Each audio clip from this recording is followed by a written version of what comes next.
I just clamped a beautiful part and cut it beautifully, and it came out beautiful.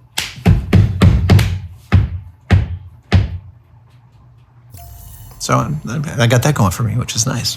Hey everybody, Adam Savage here in my cave. Happy New Year.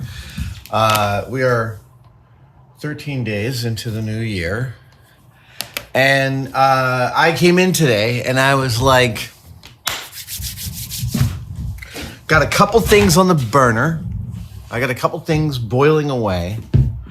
But this morning I really don't I'm waiting on some parts for an animatronic thing I'm working on. And Norm and I are running a new 3D printer through its paces, printing up a lot of stuff. And while I'm waiting for various parts to arrive, both digitally and physically, to complete some other builds, it's a Monday and I got bupkis on my plate that is necessary to get done today. So I thought I might tackle something that I've been wanting to do for a while. Fans of Jurassic Park who don't know about Phil Tippett's unique contribution to the film would be advised to go learn that story, because there's a lot of intersections to it, and it's an amazing story. It's told really well in the Disney Plus series Light and Magic, which is Lawrence Kasdan's documentary about industrial light and magic. And in it, they cover the fact that Phil Tippett was going to do all the dinosaurs for Jurassic Park as stop motion animation. And then, of course, they went the way they went, which was digitally. And Phil, obviously, that felt like killing years of work that he was really excited about. And then it was Spielberg realized that I think it became absolutely clear that Phil's expertise in dinosaur movement was completely clutch. And he ended up being the dinosaur supervisor, supervising all the animators animating the digital dinosaurs, including making a stop motion dinosaur with potentiometers at every joint. So that the movement of a stop motion animator could be input into a computer. This is the 90s, man. This is easy to do now, was not easy to do then, and they built this beautiful thing called a dinosaur input device. It's a spectacular invention. And I was over at Phil Tippett Studio last year. I've been there a few times. I was over there last year, and there's in his lobby is this amazing. This is Phil's T-Rex stop motion Tyrannosaurus Rex armature built for Jurassic Park. And this sits in his foyer. This print is actual size. It sits in his foyer. And it's so beautiful. This thing is so gorgeous to see up close. It's amazing, the kind of mix of robotics and physicality that is going on in this model. And I asked for permission to scan that head, and Phil had it scanned. And here is a 3D print of that head, actual size. And yes, we're not going to complete this dinosaur today, but I'm going to start the process of building this stop motion armature. This is a really, really fun build for a machinist. There's a lot of parts. I have hundreds and hundreds and hundreds of photos of this. Okay, probably I have like 200 photos of this, all complete, all from all sorts of angles. And I'm not going to be getting it exactly right. I'm going to be getting it really close, but it's sort of like a get your hands moving machining project that I can dip back into when I like. I like those kinds of projects. Sometimes after tackling a really difficult problem, it's nice to have a project that, like, you know its parameters and you jump in and you make a cabinet. Making a box is just like very healing enterprise for me. I made it. So, where do we begin? here's we've got. Yeah. We've got this head. So I want to, it's actual size. See, it's exactly I just love it when things line up like that. I happen to know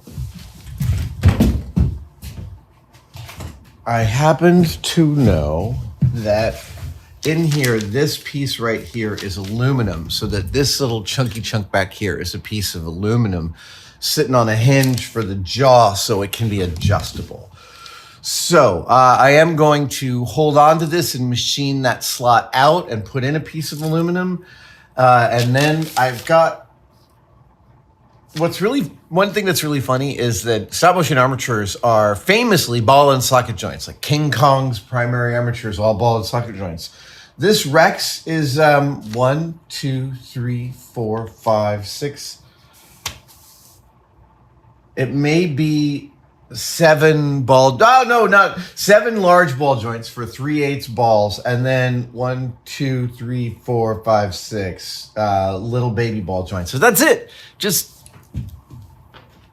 13 little ball joints. I will. Normally, ball joints are made out of hardened stainless or hardened chrome ball bearings, which you can soften by heating up and then drilling. But I have had a very bad luck doing that. So I've actually found these perfect 3/8 inch brass balls, these little brass finials, and they have a 1/4 20 thread. So I'm going to be able to, listen, I'm not making a stop motion armature for film. So aluminum sliding on brass, totally fine for me. Totally fine with me within this. And I can replace those should I desire. So I think the very first thing I'm going to do is these 4 neck joints. 1, 2, 3, 4. Here you are. These 4 neck joints are physically identical. So let us make all 4 of those, as well as the joint that goes into the dyno's head. And we'll go from there. Also, I am going to try to heat up a couple of these and drill into them, because it's much better if you do that. Everything works better if you do that.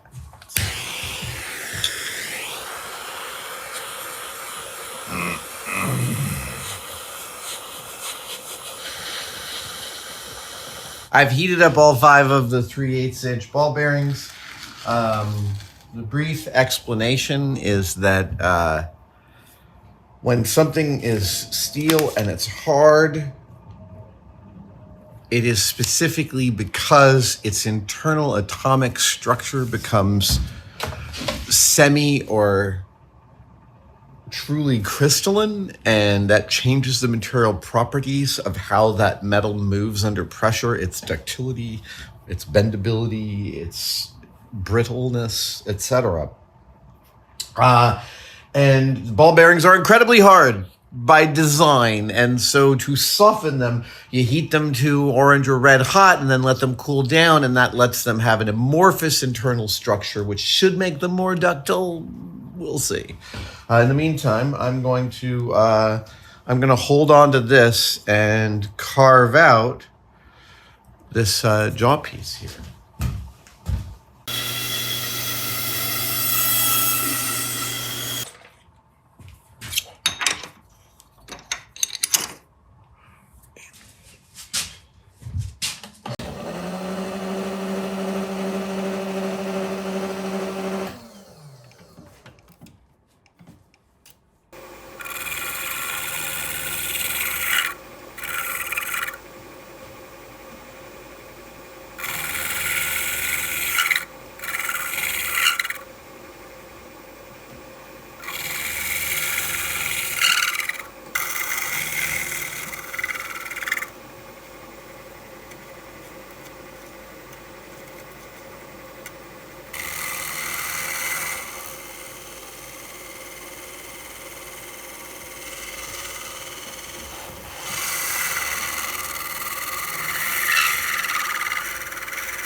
All right, it seems that today I'm just going to try and get the head done because there's a bunch going on inside the head. There are two ball joints. There's this one ball joint coming out of the back of the head, and then coming out of the bottom of this ball joint is a second 3/8 inch ball bearing that is that a second 3/8? It might actually even be a smaller ball. Hold on. So, let's try drilling this out and see how we get. We're going to try holding on to it with an ER32 collet is what we're going to try and do.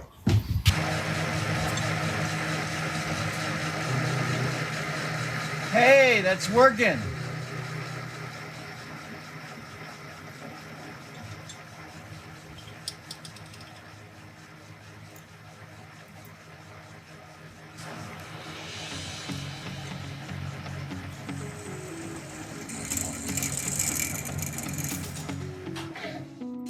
Oh, I see.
I'll rebuild this part eventually, but not today.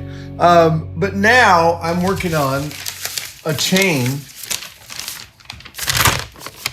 This spinal chain here, which goes from here to here and includes a clevis with a 1/2 inch post coming out of it. Actually, two of those, one here and one here.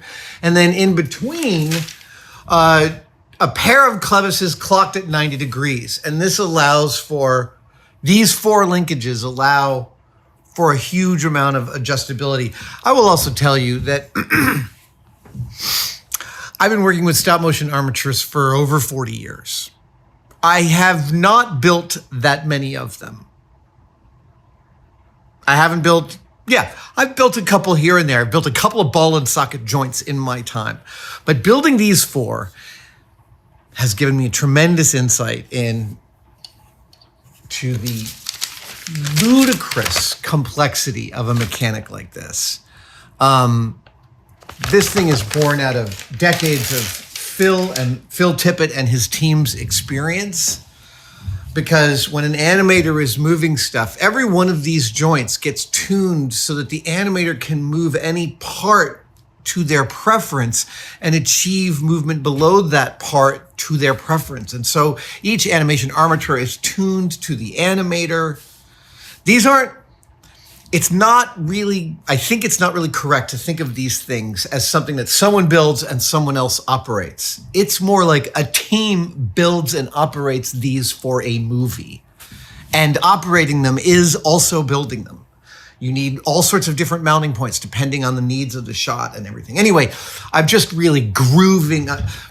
When I replicate, let's go all the way to zooming way out. When I replicate stuff, I'm always walking in the path of someone before me, and I'm always thinking about them and their institutional knowledge. And each time I gain a new piece of institutional knowledge, I'm like, woohoo, thrilled. Specifically because it's like,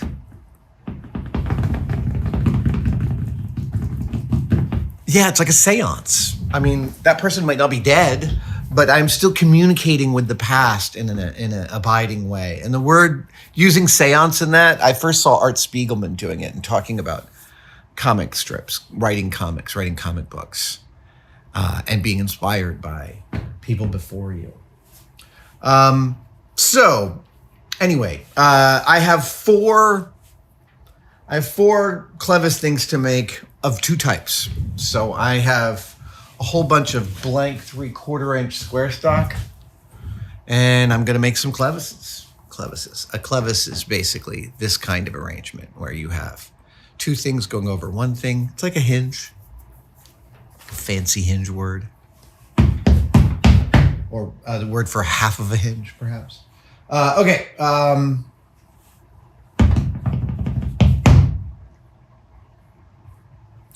I think it's also maybe clear to some of you that a lot of this dyno is made out of steel, and I'm making mine entirely out of aluminum. I believe that these neck joints and these joints down here at the ankles are all steel, but I'm not making Jurassic Park. I'm just making the dyno, so I'm going to go with all aluminum because it's easier.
I think it's worth talking about what I've been trying to do. Obviously, I've been trying to take these clevises and add a curve to them. I hope that was obvious.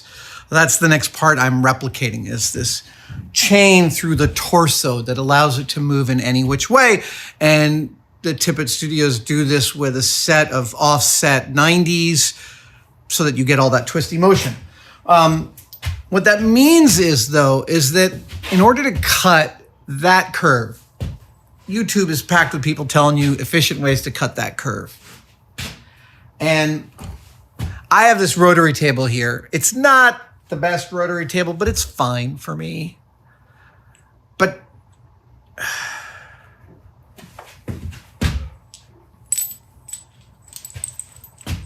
I have two rotary tables. I have a little one, like a little 4-inch one, and I have this big, whatever this is, 8-inch. And the 4-inch one I've been using, but I was just having some artifacts using it on this that were like way too off the mark. And I don't like, I mean, well, actually, I'll just show you this one.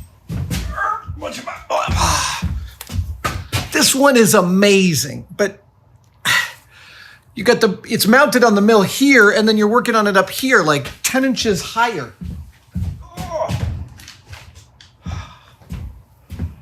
And the issue is you never want to be cantilevered that far out. So, said I to myself a few hours ago, break out your 8-inch rotary table, which is nice and compact, and use that to cut your curves. You see Cloud 42 and other people doing it all the time. Why don't you do it? So I try to do it, but then I've got a 1/2-inch clamp set, not a 3/8-inch clamp set. That's one thing I'm going to buy tonight. And then the cut-ins here, the cut-ins that allow your clamps to come in, your T-nuts and your clamps to create the pressure on the work, they don't go far enough for small work. So I'm looking at Cloud 42. It's an amazing YouTube channel, by the way, because look at how filthy I am. I've been cutting iron all day. And I see that his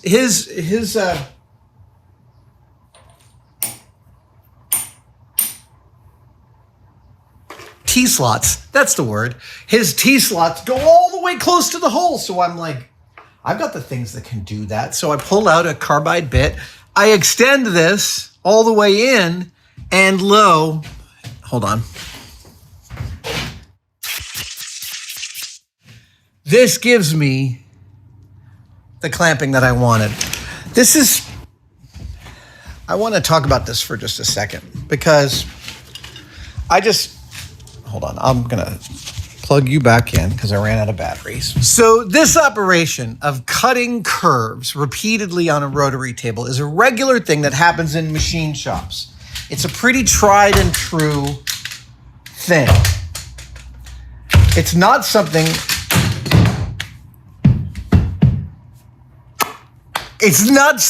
that I've been successfully able to do on the regular. And it's because I haven't taken the time. I haven't taken the time to dial in.